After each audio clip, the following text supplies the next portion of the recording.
नमस्कार, मैं हूं Abodh Srivastava. Amazing thought, amazing message, amazing information की दिशा में आज एक कदम और आगे।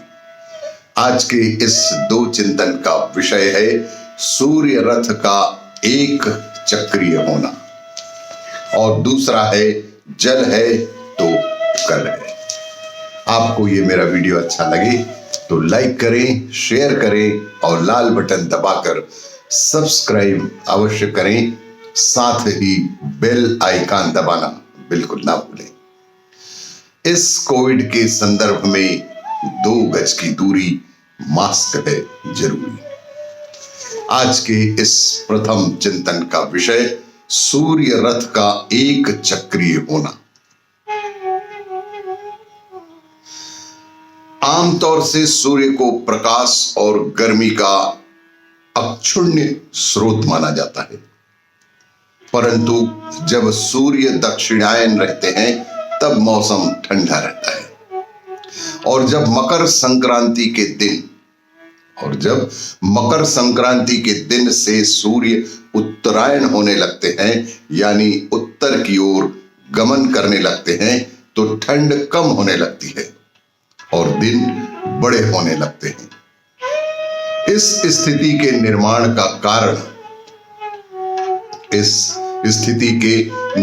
का कारक पुराणों में सूर्य के रथ को एक पहिए का होने के मिथक से जुड़ा हुआ है।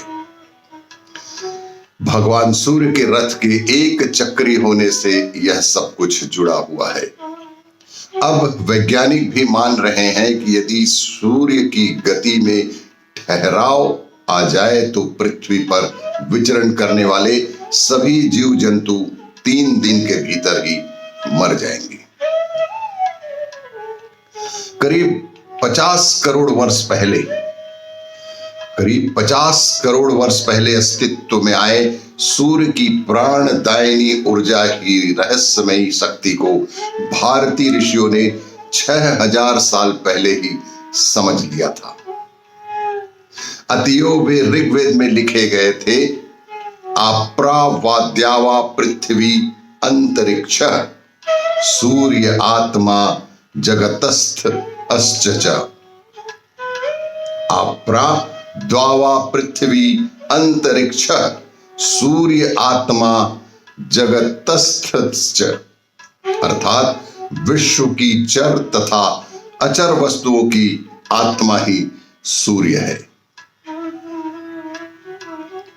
सूर्य के एक चक्रीय रथ में अश्वों को नियंत्रित करने में जो वल्गाएं और सौर रश्मियां परिलक्षित होती हैं, वही 7 प्रकार की किरणें हैं। अब विज्ञान ने इन 7 किरणों के अस्तित्व को भी मान लिया है और इनके पृथक पृथक महत्व को समझने में लगे हुए हैं। अब तक के शोधों से ज्ञात हुआ है कि सूर्य किरणों के अदृश्य हिस्से में अवरक्त और पराबैंगनी किरणें भी होती हैं। भूमंडल को गर्म रखने और जैव रासायनिक क्रियाओं को तेज बनाए रखने का काम अवरक्त किरणें और जीवधारियों के शरीर में रोग प्रतिरोधात्मक क्षमता बढ़ाने का काम पराबैंगनी किरणें करती हैं। हालांकि पराबैंगनी सी किरणें अत्यंत घातक भी होती हैं।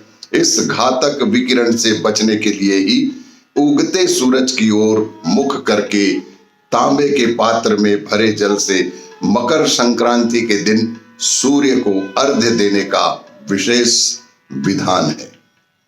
ओजोन परत भी इन किरणों को अवरुद्ध करती है।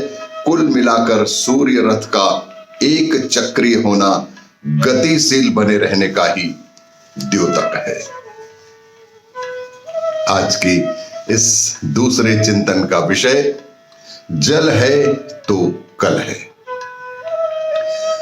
जल ही जीवन है। शहर ही नहीं, गांव में भी शराब तो मिल जाती है, लेकिन पानी के लिए काफी मशक्कत करनी पड़ती है। प्रमुख नदियां भी सूखने लगी हैं या नहीं तो दूषित हो गई हैं।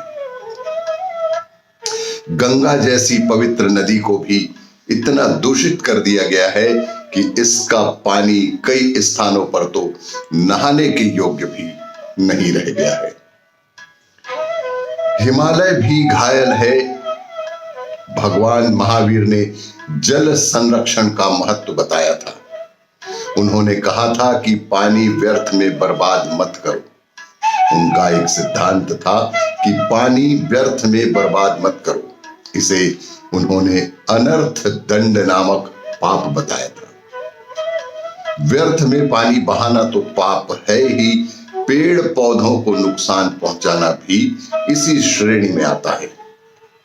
भगवान महावीर ने कहा था कि एक बूंद अनछने पानी में असंख्य जीव होते हैं। बाद में विज्ञान ने भी इसे माना। इस तरह पानी का दुरुपयोग करने से असंख्य जीवों की हिंसा का दोष भी लगता है। महावीर की बात की गंभीरता को समझ लिया होता तो जल संकट के हालात पैदा कभी नहीं होते। पानी की एक बूंद भी व्यर्थ नहीं होनी चाहिए। इसी में हम सब की भलाई है, क्योंकि जल है तो कल है। इसीलिए हम सभी को जल के प्रति बेहद सावधान होने की आवश्यकता है। अदरवाइज इसके पश्चात यदि हम आज भी नहीं सुधरे तो हमारी आने वाली पीढ़ी के लिए जल संकट एक बहुत भयावह रूप ले सकता है। आपको ये मेरा वीडियो अच्छा लगे तो लाइक करें, शेयर करें और सब्सक्राइब अवश्य करें। धन्यवाद।